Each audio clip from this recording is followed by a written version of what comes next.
Good evening, everybody. Firstly, I'd like to welcome you all tonight.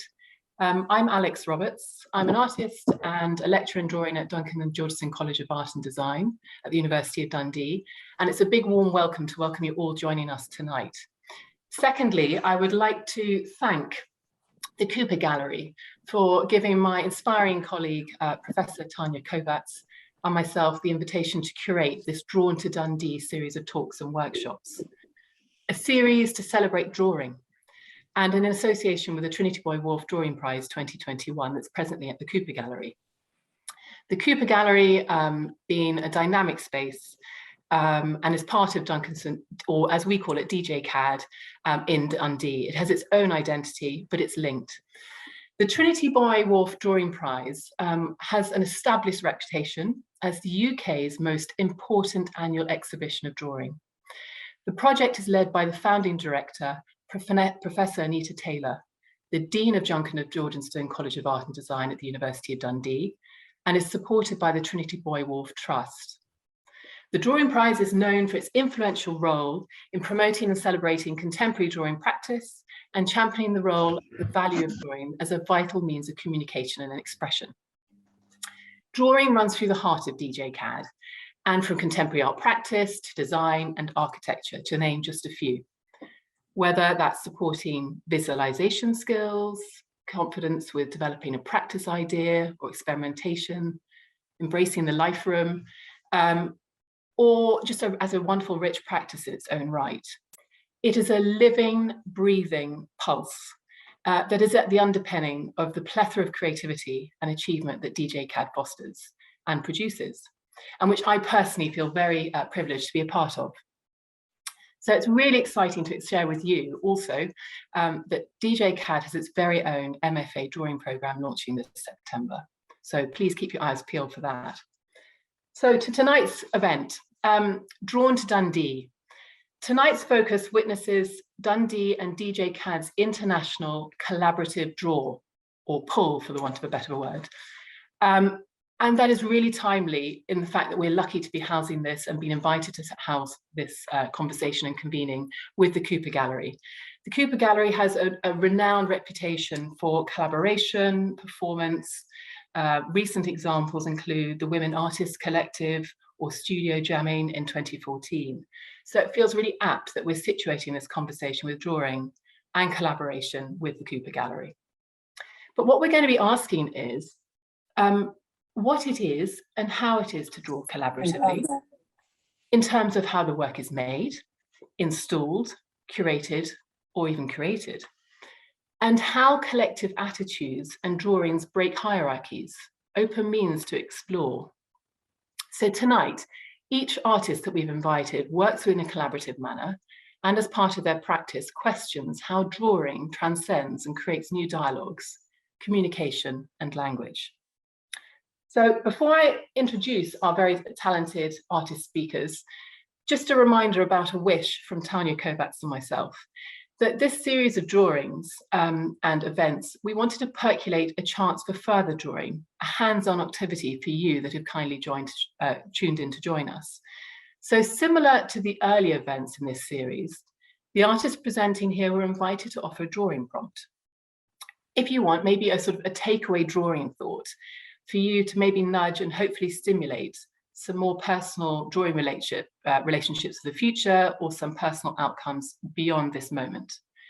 By the nature of collaboration, the artists convening tonight have responded to this drawing prompt by collectively creating a drawing experience live and together tonight.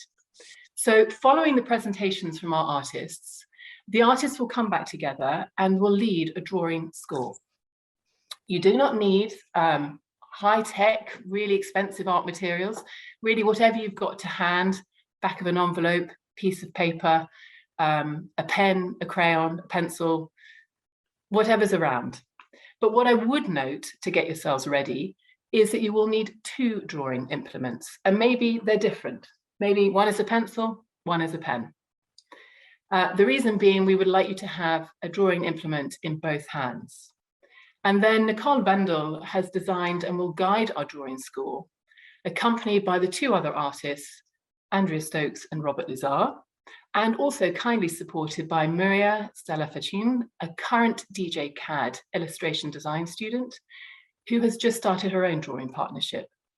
Maria is in the starting phases of a drawing exchange with another previously unknown DJ CAD illustration design student and a media design student from the Media Design Hochschule in Berlin as part of the University of Applied Sciences in Berlin. So after the collective drawing score, we will conclude with some time for Q&A. But first, I would just like to say thank you again to everybody who's been behind the scenes in making tonight happen. And I'd like to introduce you to and welcome our first artist, which is Andrea Stokes. So Andrea is an artist and an associate professor in fine art at Kingston University, London. Stokes adopts collaborative and process-based techniques to interrogate locations and objects that have personal and political significance. Individual and collaborative acts of drawing play a significant role in this research. In 2013, for example, Stokes installed a drawing of net curtains onto a window at the Thelma Holbert Gallery in Honiton to collaborate with 25 other local women. Her recent work, Lacuna, in 2021, used remote collaboration to critique the construction of an airport on the small island of Upernavik. That is in Greenland. A missing mountain top removed to make a runway became a conceptual space for collective thinking and making from the multidisciplinary and international perspectives of 4 women. I too personally would like to encourage you to visit Andrea's website, where there are many other recordings of her work. And if you visit the Cooper Gallery website, there's a lovely link and a specific link to the very poetic piece Lacuna that Andrea is going to discuss with you shortly. So Andrea, if I'd like to welcome you to give us your insight about your process and drawing. Thank you very much, everyone. Over to Andrea. Okay, thank you, Alex. And just to say how delighted I am to be here tonight and to have been invited and to be working with Robert and Nicole. It's been really great already, and we haven't even done the presentation. We made some really nice links. So I'm going to share my screen. Yeah, I'm an artist and I'm an academic, and I work with a range of approaches and media. I use drawing a lot, and I'm really interested in creating spaces in which collective thinking can happen. For this event, I want to particularly focus on an act of remote collaboration that happened during lockdown, including myself and 3 other women. And it resulted in a video work called Lacuna. And this is us. So our 4 collaborators first met in 2013 on the small island of Upernavik in northwestern Greenland. So bottom left, you can see Inga Glias-Dottir. She was the air traffic controller at the airport when I arrived, and she's also worked as a storyteller. Bottom right, Vera Jensen. She was living in Upernavik and has worked in a museum in her hometown of Ilulissat, and she's an avid gamer. And then top right is Frauke Materlik. She was visiting Upernavik in 2013 for the second time as artist in residence. And it was also my second visit, and I was artist in residence as well. So just want to show you this kind of shot of Upernavik from the air. So it's a small island, as I said, in northwest Greenland. It's got just over 1,000 residents, and it hosts an international residency scheme. And the airport at Upernavik has got, it has a significant impact on the island. So in 1999, the highest part of the island was removed to construct this runway that you can see. And we were very interested in making some work about our thoughts about this. So after we met, and we kept in touch over the years, and we kept an eye out for opportunities to work together. And in 2020, Frauke saw an open call by Goldsmiths University in London for an online exhibition, which was called After Progress. And we thought that would fit brilliantly. And so we came up with an idea, submitted a proposal and a funding bid. We were really delighted to be accepted for the exhibition and also to get some funding from Upstart, which is part of the Nordic Culture Fund. And it enabled us to make a 10-minute video. And I'm just going to show you a 1-minute clip from the start to give you kind of a sense of it. I'm not going to show you all of it. And also, it's just to let you know it's silent at the beginning, so kind of don't adjust your sets.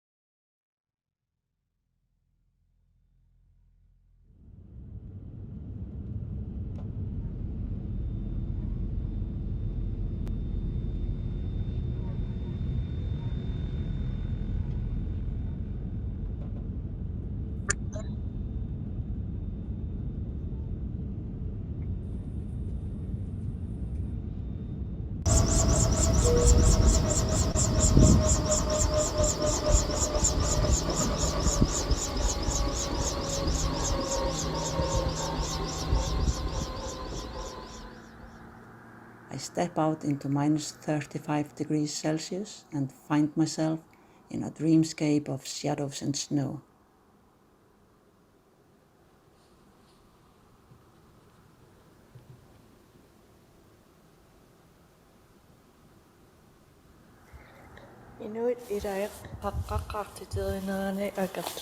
Somewhere against the explosion of the breaking of the mountain, one rock was saved because people lived in it.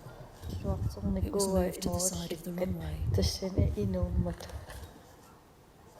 There is a rumour that light can sometimes be seen glowing inside it.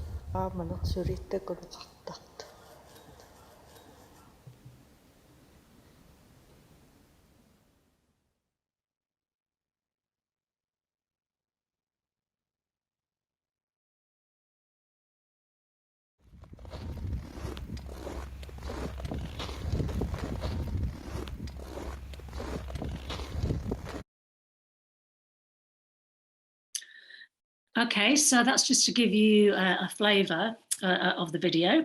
But what I really want to focus on and talk about is the collaborative working methods that happened, as we were making this this piece of work.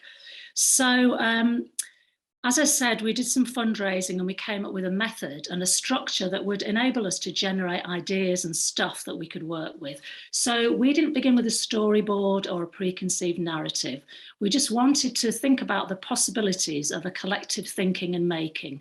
So if you like, a speculative research-based process that could accommodate fragments and layers of observing, shaping and interacting, and that would allow connections and ideas to kind of emerge from the process itself. So we each had a particular relationship to the airport and the town, and we brought aspects of our lives into the project.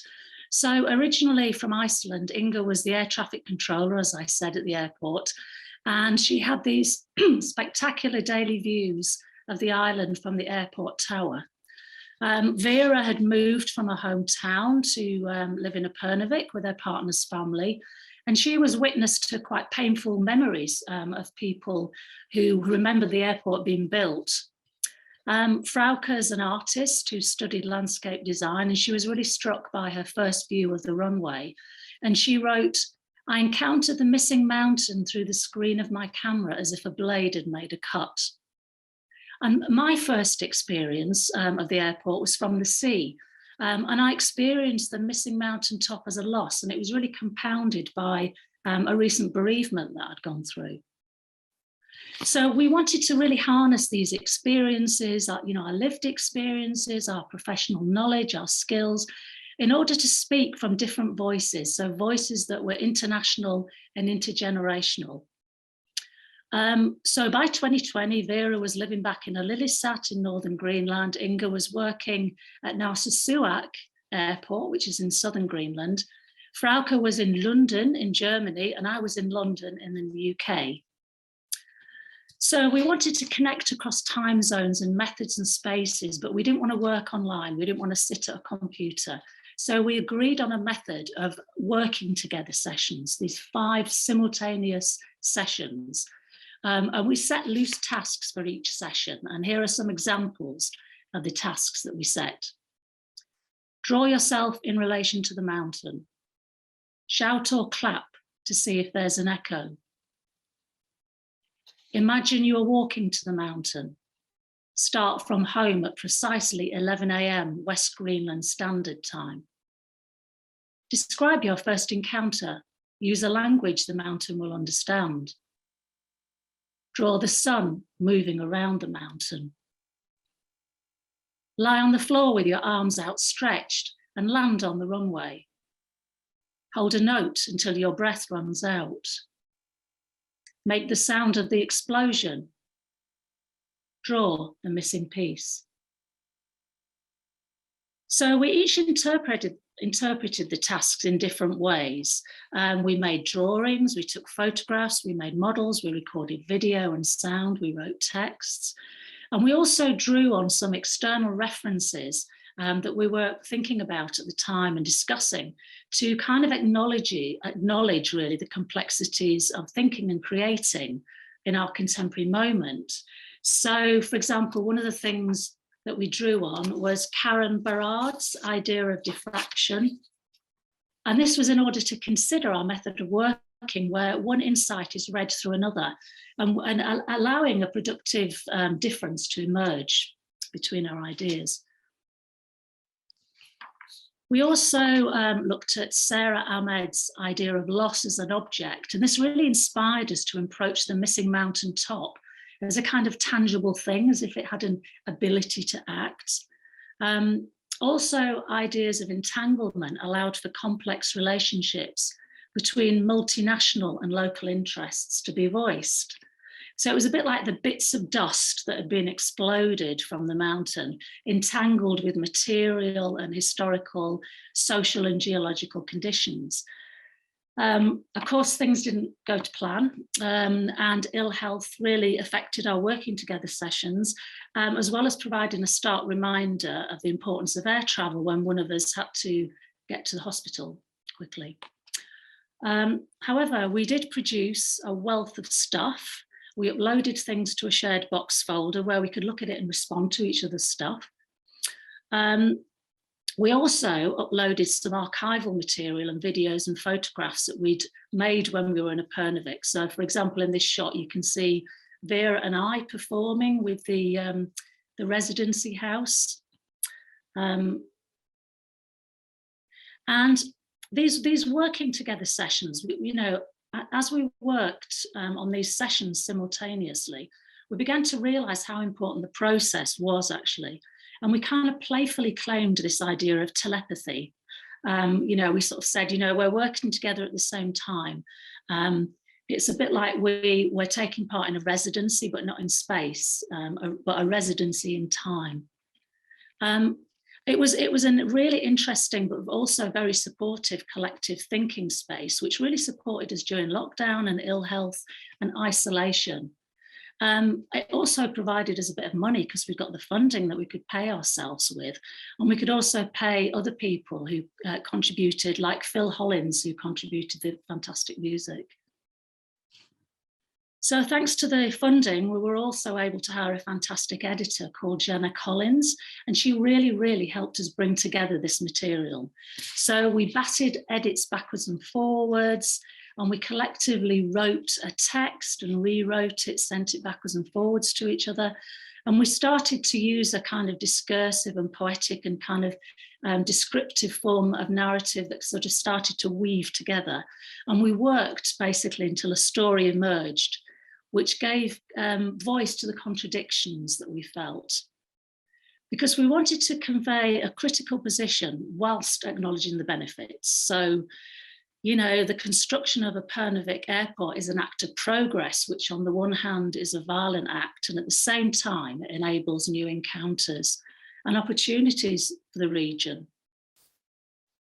So this approach was really supported by the context of this online exhibition that the work has ended up in. It's just opened. And this whole context really brings together collaborative and multimedia forms of storytelling that might help us to envisage ways of living outside of the modern coordinates of progress. So you can see this at afterprogress.com. Just to finish on saying that Lacuna doesn't attempt to come up with any answers, we quote a Laurie Anderson song, because she reminds us that we can be walking and falling at the same time. But instead, it presents the shape of a mountaintop blown to pieces as a conceptual space for collective thinking. And it also playfully suggests telepathy as a strategy for remote collaboration.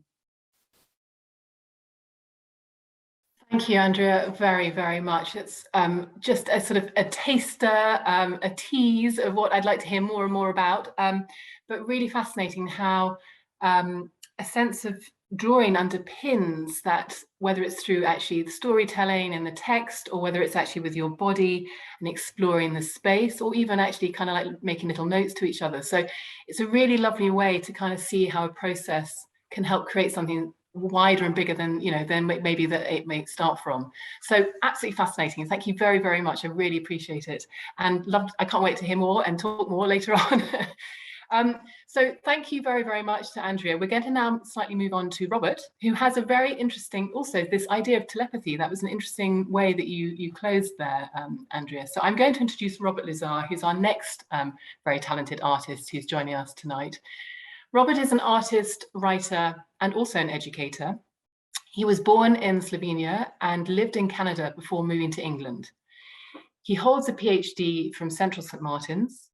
His work engages with the notions of event and trace through forms of change, thought, point, and body in precarious forms of existence, using drawing experimentally with live art performance, video, the internet, and space. He exhibits globally in live art events, museums and galleries, such as the Palazzo Lorenzen in Venice, in Italy, the Torrance Art Museum in USA, the Talbot Rice Gallery here in the UK, Draw International in France, the Katzmann Contemporary in California, the Künstlerhaus Dortmund in Germany, and CUMT Institute in China, just to name just a few.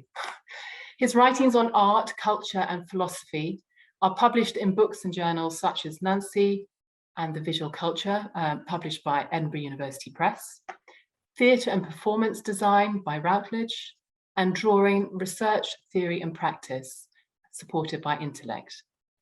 More of Robert's work can be viewed by his own website. Again, there's a lovely link on the Cooper Gallery, so I would really encourage you to view that after hearing him speak. Robert, thank you very much. Over to you. Thanks for the introduction. And right, I'm going to share my screen and say thanks for everybody who's attending. I'll try to keep the time just to go through basically 2 works, if I can get to a 3rd work, just to talk about, well, the 2 questions, I guess. Drawing, what does it do to collaboration? But also what happens if you're using performance, and maybe we could think of what is it to perform drawings with others. So in 2014, I had the experience with one of my closest friends, artist Timo Kuba, to collaborate, to work together on an exhibition in which it became a kind of live art event, not necessarily a performance per se, but we exchanged with audiences present around this question of, is friendship possible today in our kind of network, social media, and the way socially and culturally we are much more prone to be relating to one another out of self-interest. And what we proposed actually was we wanted to revisit this question, or this claim by Michel Montaigne 500 years ago, basically boldly provoked by saying, well, there is no friendship, my dear friend. But what is it to still have a way to rethink relations when you are working with someone, maybe not necessarily where you agree or have, in a sense, even if you are engaging with one another as on various levels, and especially in performances, engaging through a kind of body and a certain time, most likely what is live, what is in the present.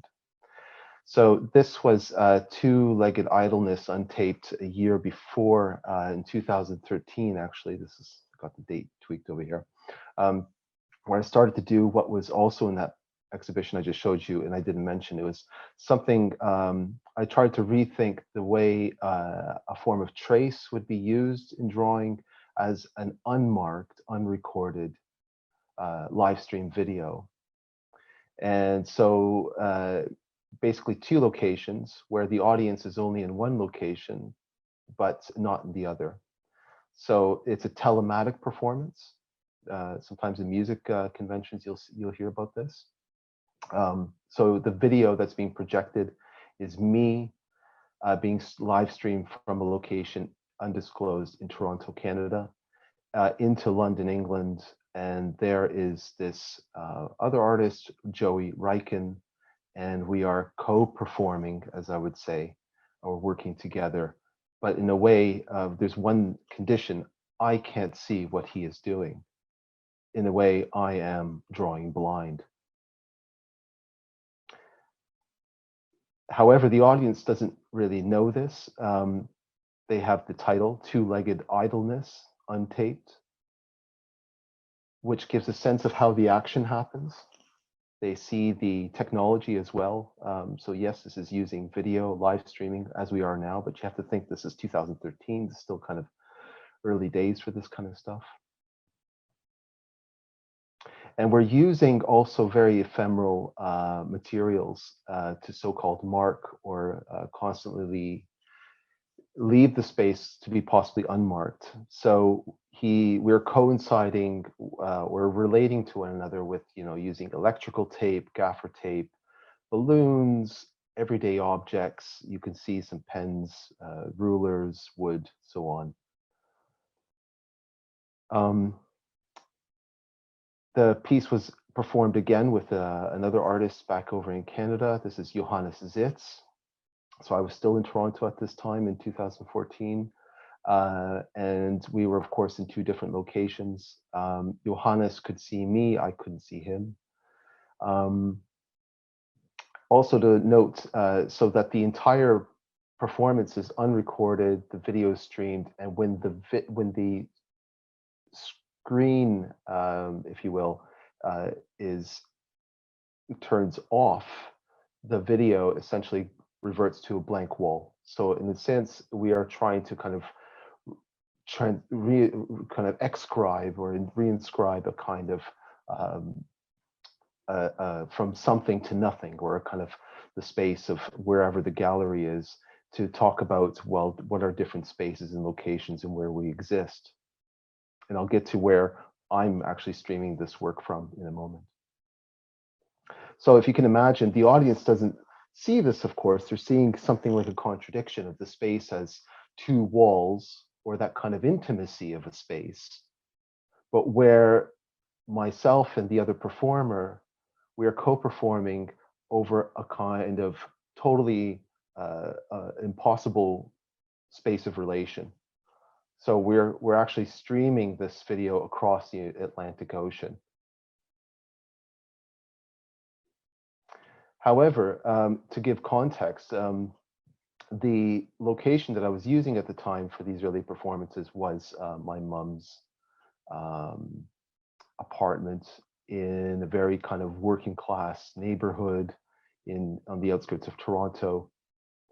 And this is looking way ahead at 2018, 2019. If telepathy means any kind of foresight into the future, I could not foresee nor even predict that by 2018, she would be having to vacate because of debt and also ill health due to lack of work circumstances. And that was a condition also more broadly of that kind of community, so-called community, in that area that we lived in. So, and again, this kind of voiding of the space, as you're seeing, that kind of blankness of the wall is basically me having to clear that space some years afterwards. Kind of a very strange and quite eerie predilection of the work.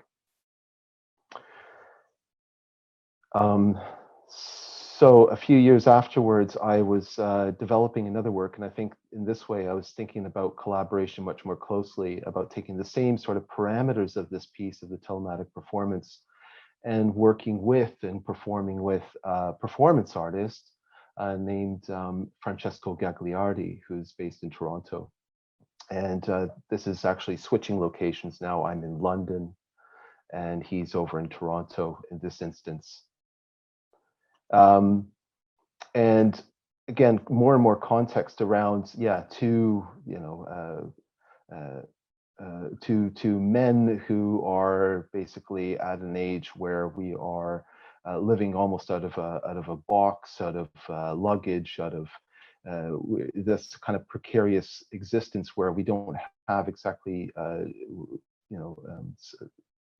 substantial jobs and locations or homes, and having to constantly move around. And we wanted to just kind of perform that, if you will, enact, what I mean by performance, enacting a kind of scenario that is shared by others, different audiences of different backgrounds, especially around class.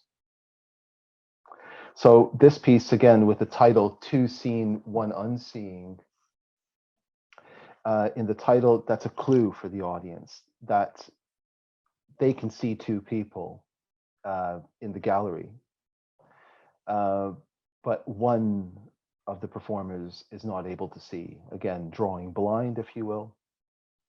And so I'm, of course, being streamed in from, this time from England, where I had moved by 2016. I was in Bath, and Francesco's in Toronto.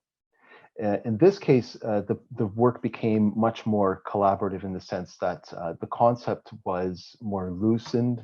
It wasn't just myself having created this kind of the conditions, like we would stream this video live and use whatever materials. Francesco himself also said, we should maybe be using much more things like photography lamps, bringing in this kind of questions about lighting, playing with erasure as well. And it became something much longer. The piece would unfold over 2 hours. It became much slower. Francesco's also got a background in choreography and to work with scores as well. So I really wanted him to take the reins on this, but it was difficult because we didn't really agree. We very much sort of, there was a bit of distance in terms of how Francesco would exactly, well, he had to find a way to kind of let the work give in some way. So I think this was very important by something I didn't quite understand that he would do with these lamps. I couldn't see that he was starting to actually bring it into the space, to use the lamp and the lighting with the projector to almost augment or double the lighting as a kind of drawing in a radical way of erasing. So he is almost kind of blanking me out by putting the spotlight, if you will. I'm interested in a model or notion of point. This is a bit quite literal, but if you will, the point is always something about an absence, or to render presence absent. And audiences did not agree with this either. They found this quite disturbing in a way that I was being rubbed out. However, at the same time, I felt for the context that I was coming in from, the certain kind of living conditions and the situation that I was in running up to 2018, 2019, with a bereavement involved for my mom, it was something that really echoed for me and got me to really think about other people, others who are vulnerable to that kind of precarious existence, and how even if they do appear in real life, whether they are valued or count as citizens, as human beings in that way. So these are, of course, profounder sort of questions. The audience isn't kind of spelled the stuff out. It is all tacitly suggested by very quiet, non-verbal actions. We're not speaking in these works. They're very quiet. They're very slow.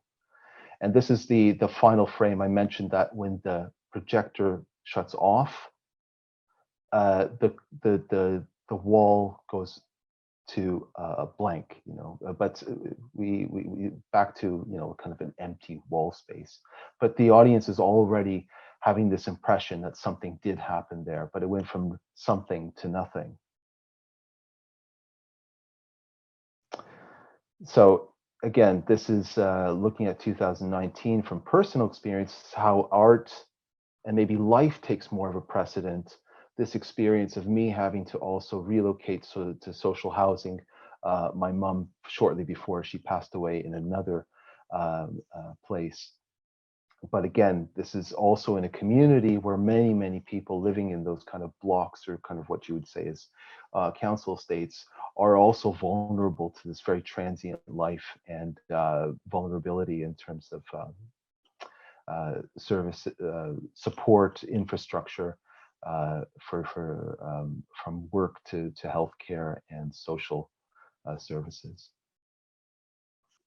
So very, very quickly, I know everybody's thinking, oh, I'm just going to be talking about these telematic performances, and where are there actual drawings? Well, I think that there was that piece to talk about absence, about seeing blind, if you will, turned into, believe it or not, a whole series of drawings that I started to formulate around 2019, which use existing documents. And what I do is I take those existing documents, I print them, and I start to actually turn them into drawings that still appear erased or blank, if you will.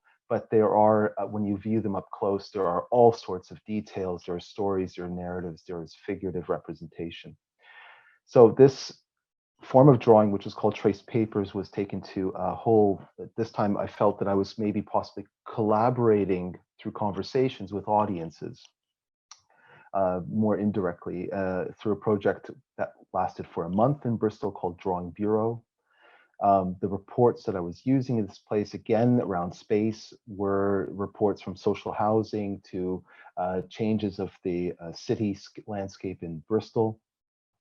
And so the audience wouldn't exactly see these reports, they would see the backs of these reports that are printed on inkjet paper, A4. But you're looking at the behind these, so you're not seeing the information. But all of these details, if you look very up closely, and the more your eyes adjust, are, as audiences will look up close, all sorts of drawings that I'm adding to existing drawings, if you will, from conversations that I'm having with them from day to day. And these drawings are developing. It went from maybe just a few at the beginning of the month towards 40 some odd drawings as so. So I think this was very important, because in this case, for me, the question about performance loosened up.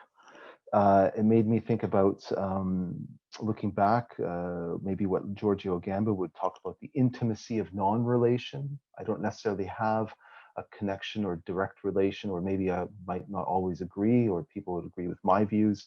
But what was very important was that we could bring a space that brings a sense of intimacy, and through conversations, especially at this time where, how do we relate? Who is a friend? How do we trust one another? And maybe this is a segue into Nicole's claim, which I'm behind. How is me, we? And I will stop. Thank you very, very much. God, I want more. So thank you very much for what you have shared tonight. Really, really fascinating questions and thoughts about autonomy, that sense of, it's really that in-betweenness, almost in flux, the transient nature of things, really also like a language for drawing. So apart from the work, just also the way of thinking about it, there's a sort of a trace, a removal, a sense of staticness. There's a kind of, all of that feels like you're living and breathing the sense of what a drawing is.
So thank you very much for what you have shared tonight.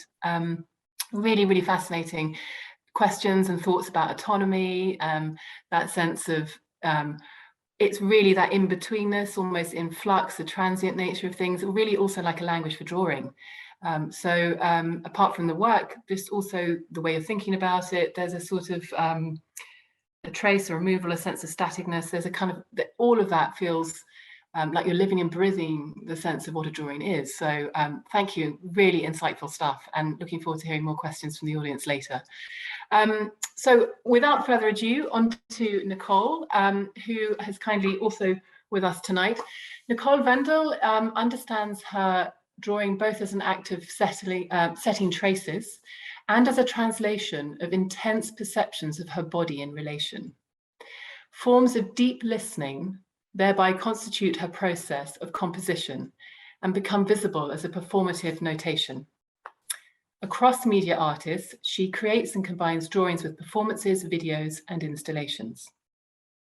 Her works have been shown in numerous national and international exhibitions, collaborations, and collections, such as the exchange project Inclusive Break, at times besides many others, such as, for example, I think it's Louis Hassou Museum in Shanghai in 2021. Forgive me if I pronounce that incorrectly. Okay. And also in North by Northeast in 2020 at the German Artists Association in Berlin. She actually works on a collaborative performance called Non-Sight Bodies with the choreographer Jan Burkhardt in Kaizen in Düsseldorf fairly recently. Nicole has generously linked a series of her performances and interactions by sharing her Vimeo and website details again on the Cooper Gallery website. So please, again, after tonight's excitements and interactions, I would encourage you to have more food for thought by tuning in there. So Nicole, thank you very much. Over to you.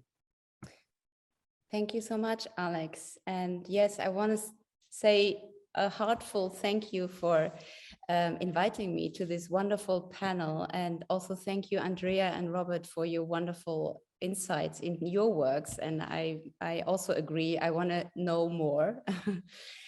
And I also want to say thank you to the Cooper Gallery, who is hosting this so wonderfully here. And since we are in this format of sharing the screen together, I was wondering how it would be to share what we want to share without words, just sharing it by a line. And then I was thinking, how would my line look like now? And I was wondering how your lines would look like now, and maybe we can experience that later. And I would also be interested in what would emerge from there. And I think maybe this is the basic fascination for me about collaborative works, is that it is meeting together and creating something together, something that you never know what's going to be before. I'm going to share some insights about my work by giving an example, and maybe you can switch already to the first image. Yes, thank you. Alex already introduced some parts of me. So I'm basically working a lot together with dancers and musicians. And here I work together with Johanna Aqua. She's a dancer and also choreographer. I work with somatic body work and choreography and improvisation. And that also constitutes my collaborative work, also in exchange then with the dancers, for example. And for me, the intersection of these fields, dance, music, and drawing, are quite huge. For example, when you think about compositional ask questions about rhythm, about sound, about notation. And to encounter these fields, I use mostly sensual observation and impulses for my improvisation and improvisation with the others. And so the body becomes like a graphic measuring instrument and writes down what is experienced. And for me, the quality of a line has always to do with what is honestly experienced and what is authentically sensed. So the body for me is a unity of, like a multi-layered unity with multi-layered levels that constantly regenerates itself, and also for that reason generates new forms of communication. So I'm going to talk about two works that I'm going to, that give an example to my collaborative work. And here what you see, the first one is called co-rhythm. I did a series of co-rhythm with different materials, but here I worked with charcoal, and the pieces were hand size big, which is always important to me. That somehow the material relates to the body measurements, and the table here was about 4 meters long, and was relating very much into the space where the performance took place.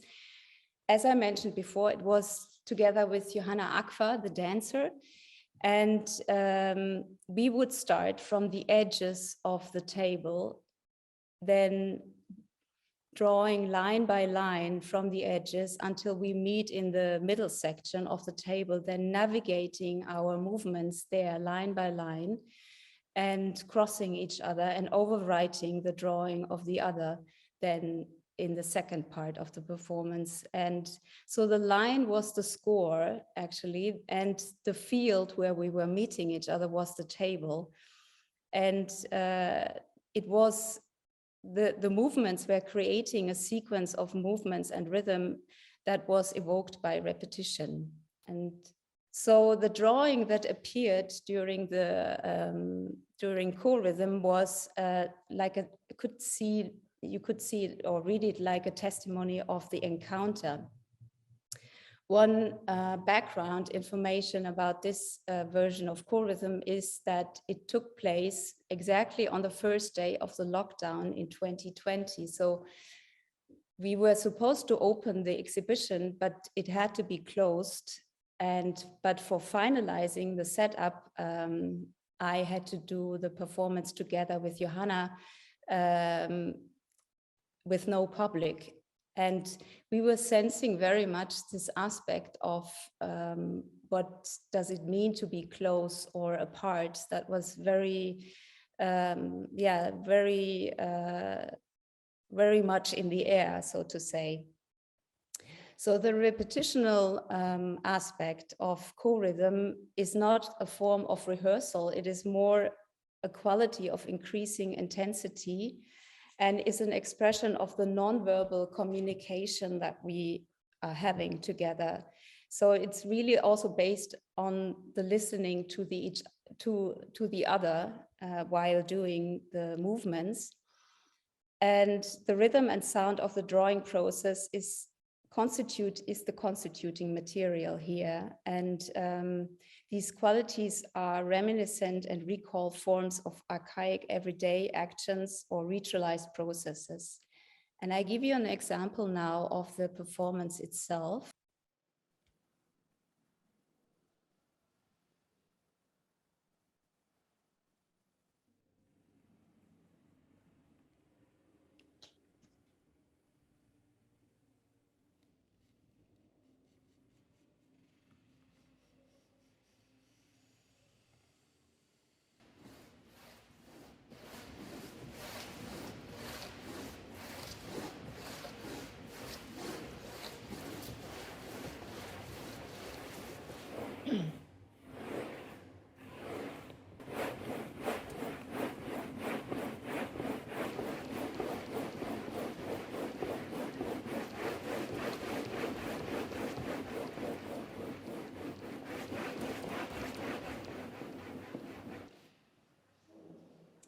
So the sound also played an essential role in this performance I did also in 2020. It's called 4/4, and here I worked together with Sigal Zuk and Jan Burkhardt, both dancers again. And the material that was provided or that I was choosing were 4 panels and 4 stones that I found in the nearby river. I have to say this performance took place in a place called Zentralwerk in Dresden, which is a historical building, and it was an arms factory before with forced laborers during the Second World War. So for me, this work was a work of dealing with our own history and the history of our ancestors. And so, as I said, I was deciding to use a specific material, which were stones and 4 panels. And the texture and proportion of the existing space of both was relating to the existing spatial architecture and to the human body. And this performance also took place during the pandemic, so we had to therefore do a live transmission during the performance. And so the cameraman was also with us in the place and became the 4th non-visible performer, kind of collaborator as well. And the score of this performance was the imagination to listen in the multi-layered directions of the space. And we tried to listen and sense into the resonant space of time and place. And unlike in my former performances, here I gave the material, or the dancers who encountered the material were very freely how to use it. I did not say, they did not have to, I did not tell them you have to do a line like this, or you have to, it does not have to have an appearing form in itself. We rather used the material we were working with and the dramaturgy of the performance itself as a kind of common ground of understanding at an eye level. So the access to the material was an important aspect of the encounter, and we meet each other in the material and with the material. And the material became like a mediator between the performance and the place itself. We started in the periphery, and at one point we entered the center where the 4 panels were laying. And the panels were covered with a white color. So during the performance, in the course of the performance, there would appear scratches and traces caused by the movement of the stones on the panels. And so the installation that happened there was kind of an echoing installation of what we were sensing. So the prerequisite for this togetherness were forms of mutual attentiveness and care. Everyone knew where or who or she was at the same time. And at the same time, we had an unconditional trust in the other. So for me, this basic agreement or this kind of is important for this kind of improvisation, because only from forms of sensuality, meanings can emerge. So this trace that you see up in the right here, that emerged, and it is an interesting. There's an interesting anecdote, because 2 people who came from Persia, they told me afterwards that this sign means he or she has left, which for me was kind of a coincidence regarding the questions I had with this performance in how much do I remember, or what means history. So I can give you now an insight into the performance.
So this is just an outlook, a brief outlook for what was mentioned in the introduction. That's what I'm working on at the moment. It's the performance called Non-Side Bodies, and it will take place in the kite scene in Düsseldorf. And here we go out, or we have the starting point. I work again with Jan Burkert, I'm sorry. And here our main focus is that spaces shape bodies and bodies shape space. And we play with movement as drawing and sound as resonant fields of the bodies in the space, and abrasion as a trace that can be erased after. So the drawing for me, or the drawing gesture, is then also always an expression of these interresonances that are happening.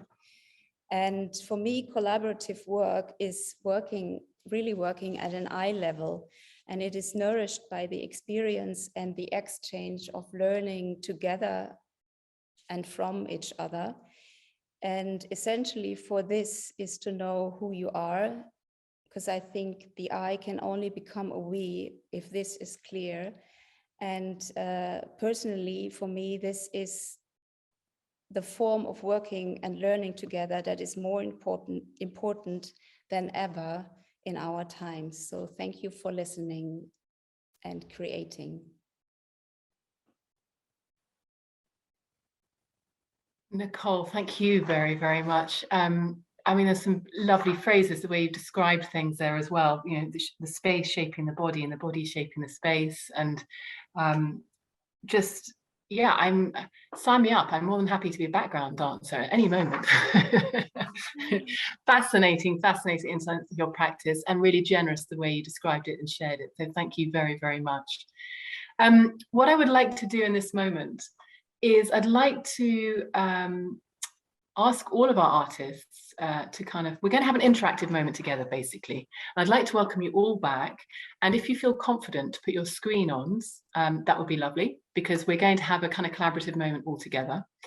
And I'm going to hand you back to our artists, as it were, but we're going to ask Nicole and Maria specifically to lead us in a drawing score shortly.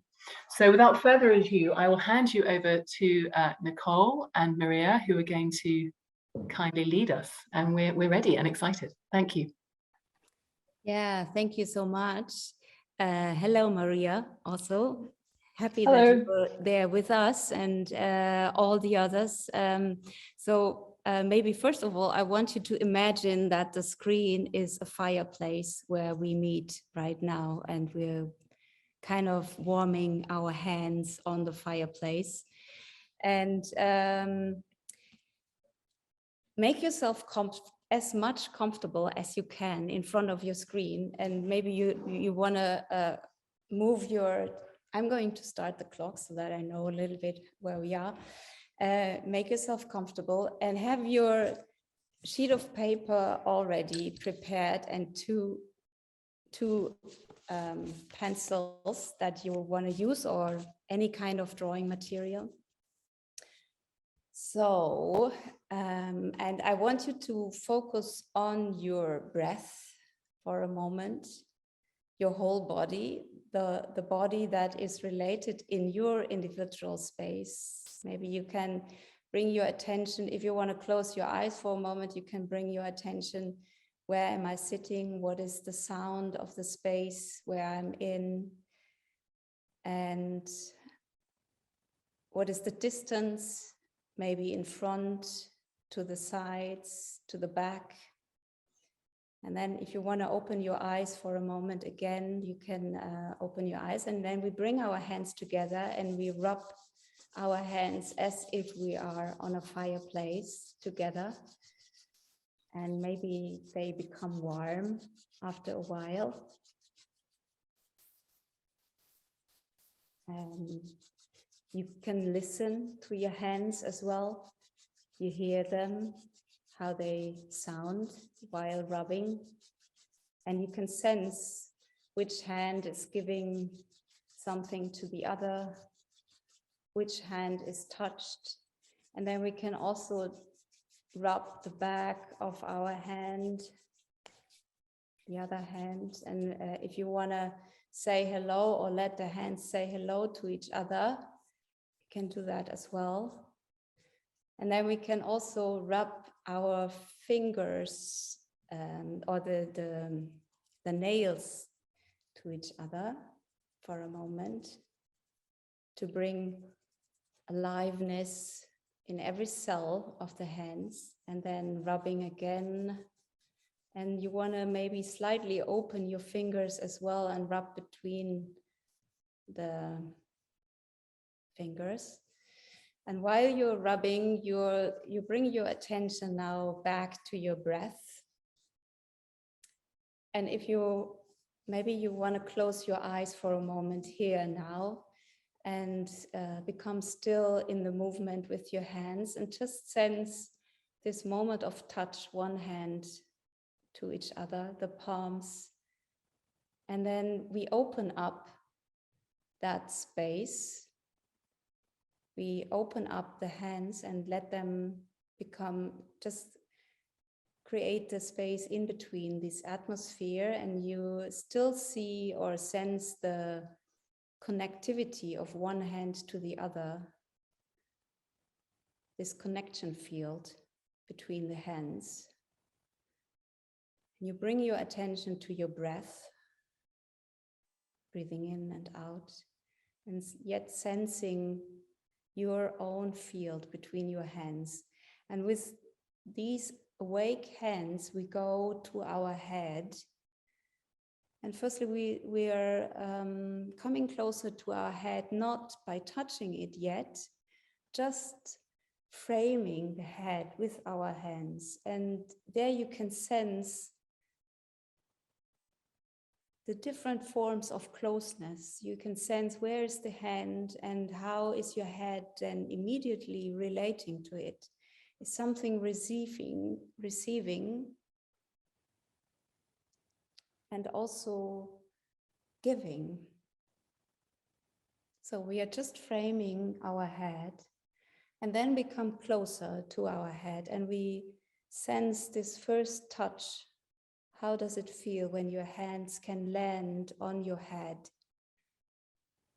And now imagine that your hands become a recorder of recording any information by touch, very precisely, the size, the quality of the texture of what you sense, maybe your hair, maybe the shape of your head, maybe your skin. And you sense also your ears, all details that you find, like starting to do a little walk on your head with your hands. And you're breathing in and out deeply in your belly. And now you can continue with your walk, or if you have a clear impulse of a structure or of a moment, then you can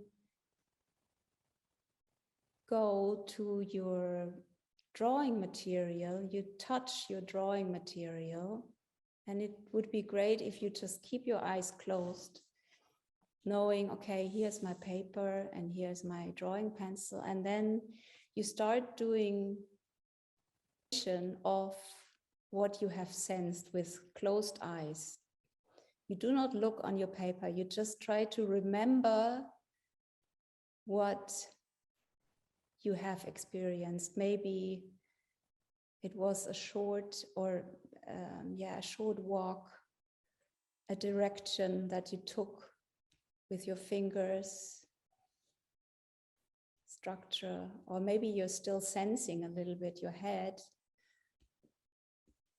Take your time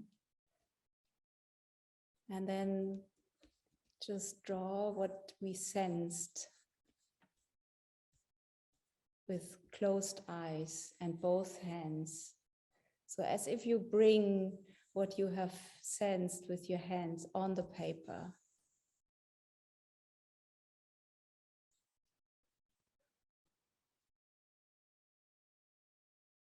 And you can completely trust in your drawing. There's no right or wrong. There's actually your hands know. Your hands know, and they do it for you. You do not have to think. You just follow your hands.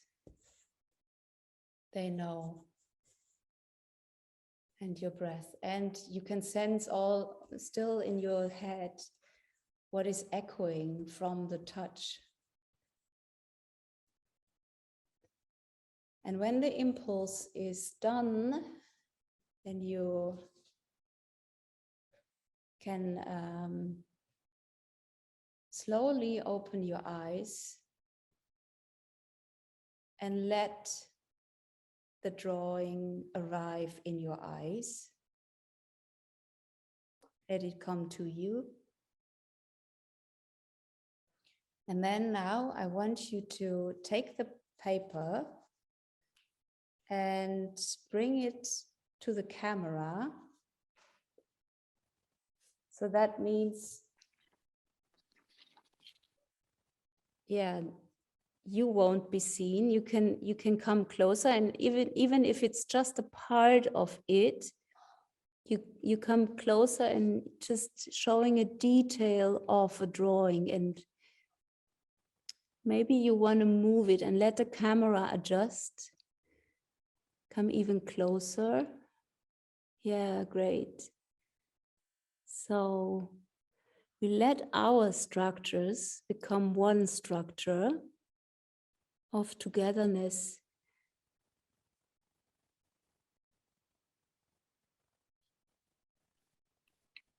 And taking a moment so you can come even closer, so that there is just a detail of the drawing. Yes, exactly. Super. Beautiful. And you can move it a little bit. And let it become one structure. I'm going to turn.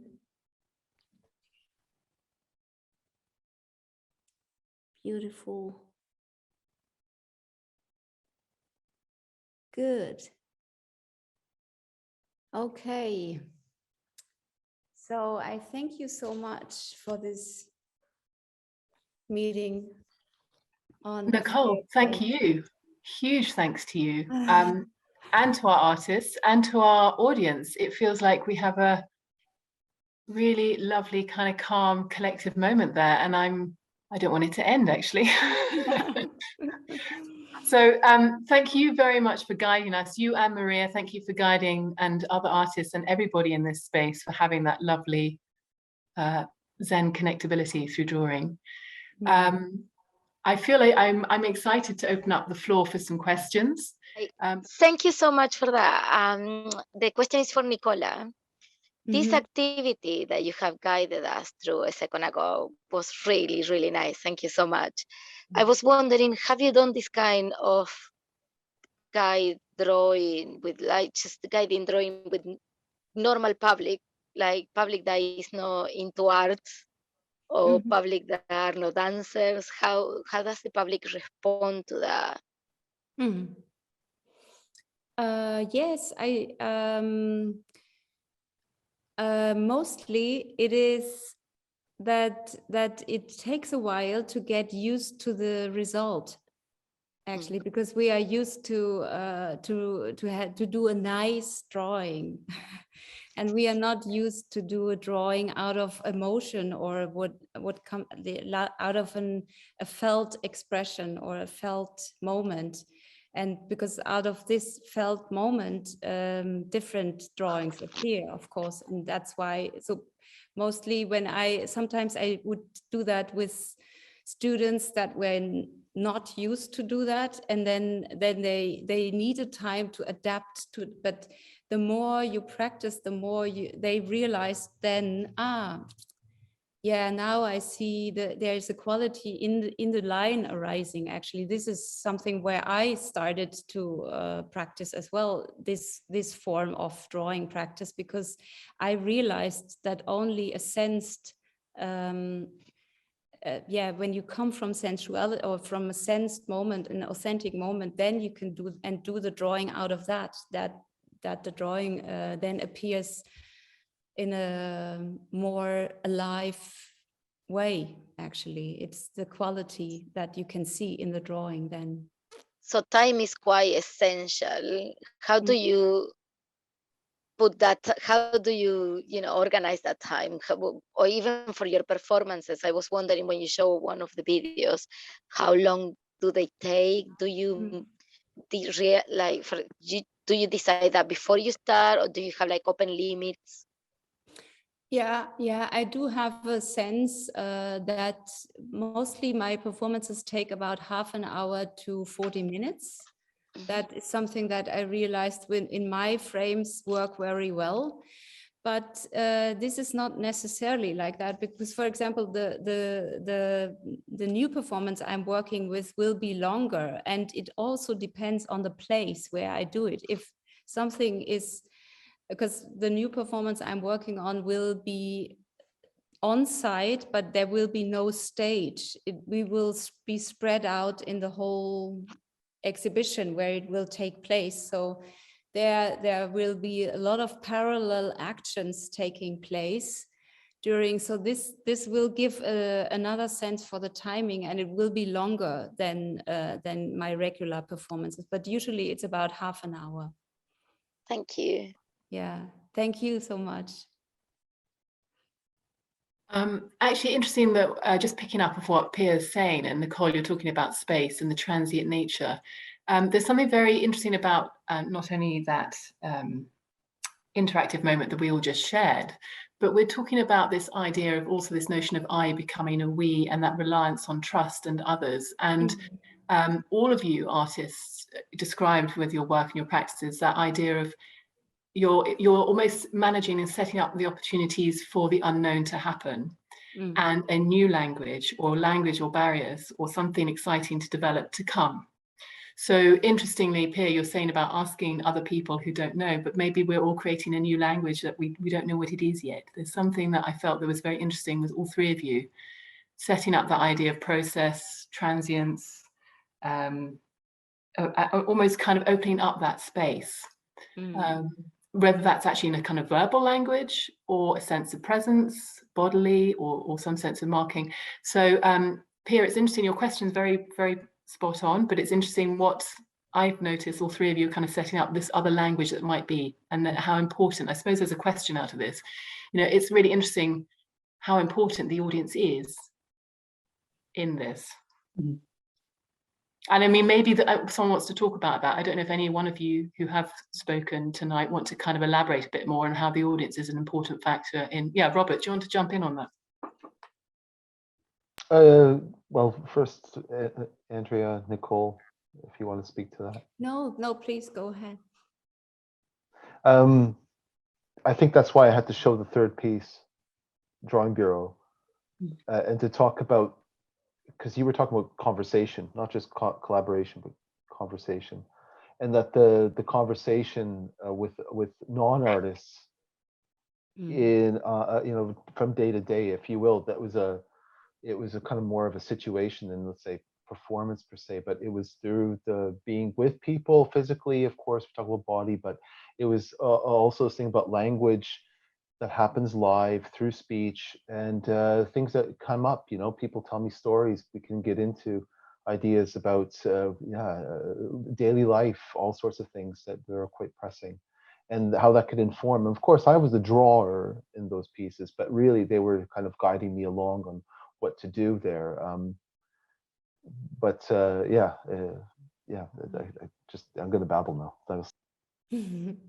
I think this idea of audience is quite an interesting one for me to think about with this particular project, because it's kind of very different to other projects that I've done that may have had a live element or may have had an opening or, you know, some kind of a sense of a moment where it gets shared.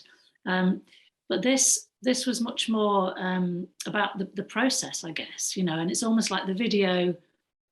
Yeah, we like the video, but you know, it's like the process was much more important, and the things that it's opened up for us, and you know, the way it's kind of opened up like a model of working that maybe, you know, can have many different kind of edits, you know. So there could have been many different ways that this was brought together.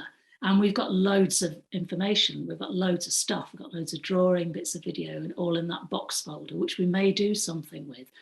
But I think one of the things that was good for us was to have this context, as I mentioned before, of this after progress exhibition, because it sets it within a politic, you know. And so that creates a sense of an audience that's already arriving to kind of consider some of these questions. But I just saw somebody in the chat asking about disagreements. How do you negotiate disagreements with collaboration? We definitely didn't agree all the time. And I think what happens is that kind of embracing difference and disagreements is what kind of drives things and moves things and changes things and critiques things and kind of keeps you on your toes, actually. So in a way, you find a way of dealing with it, and it always happens. And also people are better at different things, you know. So some people, you know, quietly pop something in which is fantastic, and then other people are quite kind of like motive, is that, if that's a word, bossy maybe, and you know, and those kind of things are needed at different times in collaborations. So I think it's kind of recognizing that, and the ebbs and flows, and people being ill and not being able to participate at certain times. And so yeah, it's part of the process, there's disagreements. I'm off the back of that, actually, Andrea. I was thinking also about, I know all of you have worked with people where you've actually also got different, you know, language as well. I mean, you know, Nicole, I'm in awe of, you know, your brilliant English, you know, but I know, you know, it's not your natural mother tongue, and it's wonderful. But I'm wondering, and also Andrea, you were working with different language people as well, whether that sense of drawing also became a way to communicate, not in the most obvious of ways maybe to begin with, but I wondered if sometimes, and like Robert, that blind situation, it kind of opens up a slightly another perspective than maybe what might be so obvious. You're all kind of trying to set up a situation to kind of have something else come in, and I wondered whether kind of on a basic level, just kind of practical things, whether drawing kind of fed into your kind of dialogue or your conversation.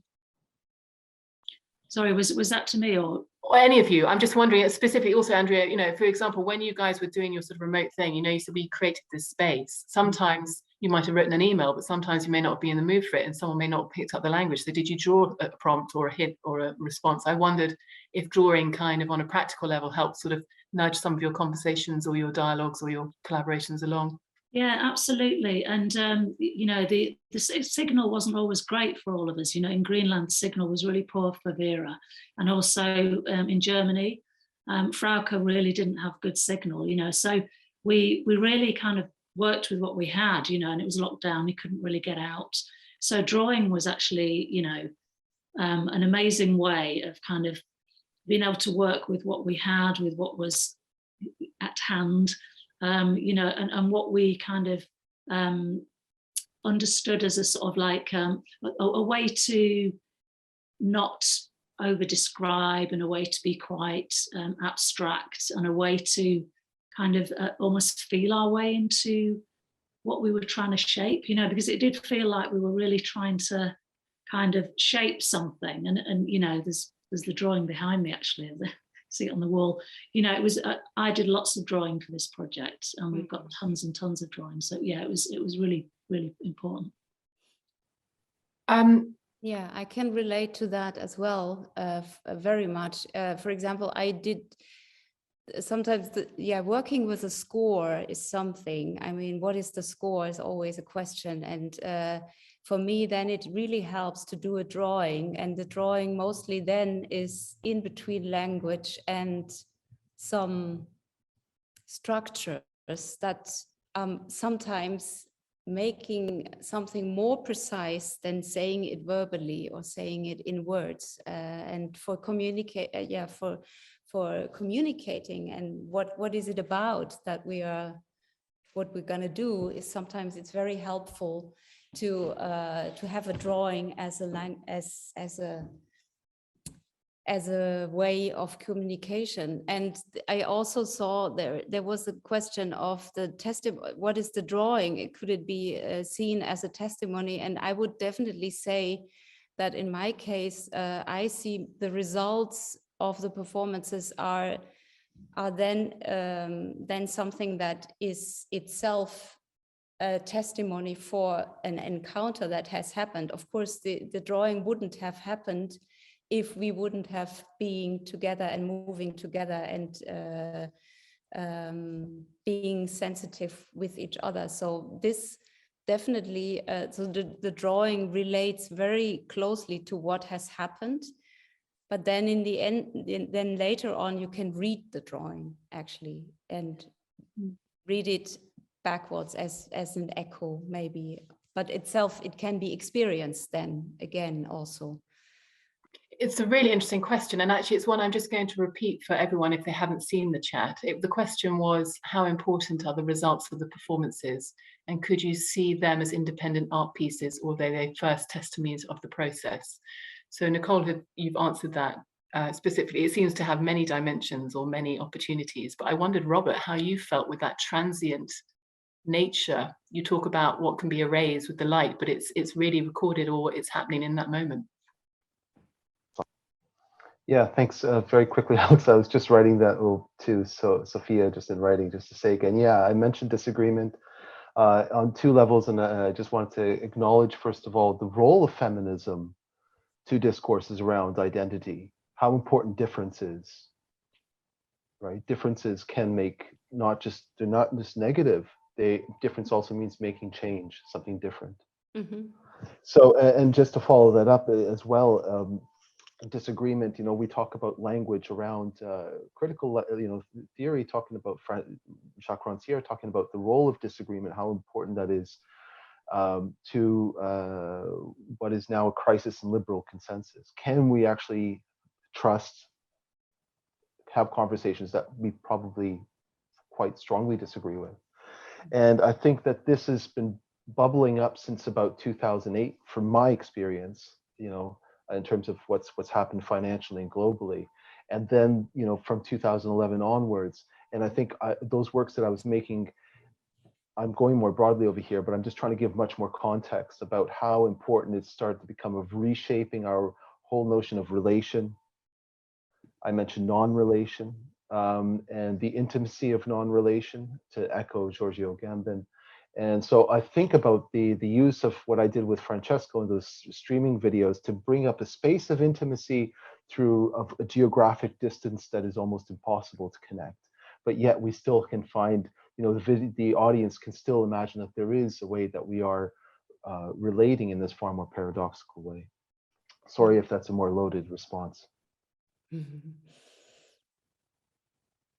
No, it's not. It's fascinating. I mean, we've got lots to keep going, and I want to keep going, but I'm also very mindful of time.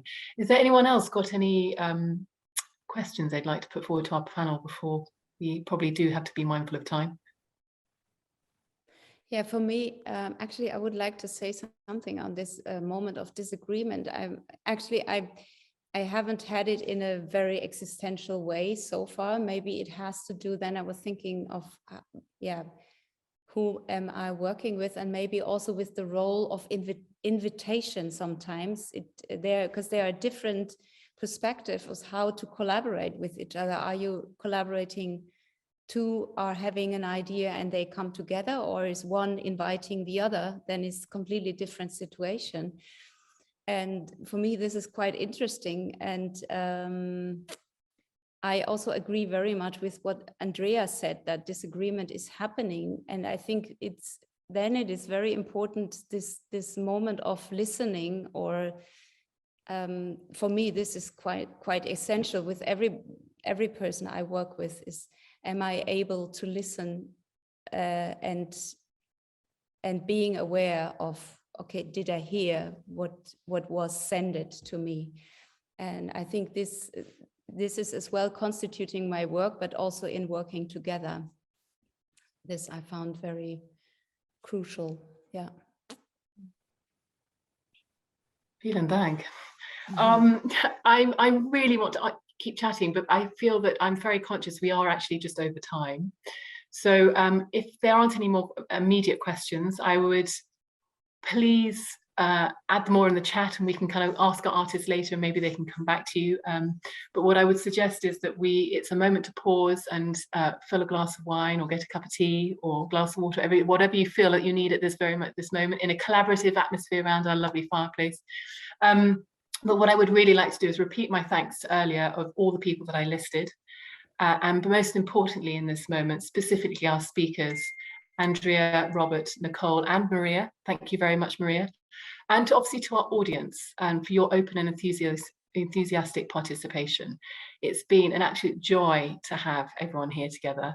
And I feel this is just the beginning of something. So I really am opening up that invitation for more collaborations from whoever's within this fireplace.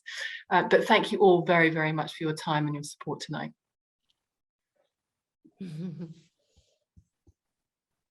So I would suggest, please go to the Cooper Gallery, look at any more links, see the show if you can, and definitely check more out about these three wonderful artists. Thank you, everyone. Have a wonderful evening and stay safe.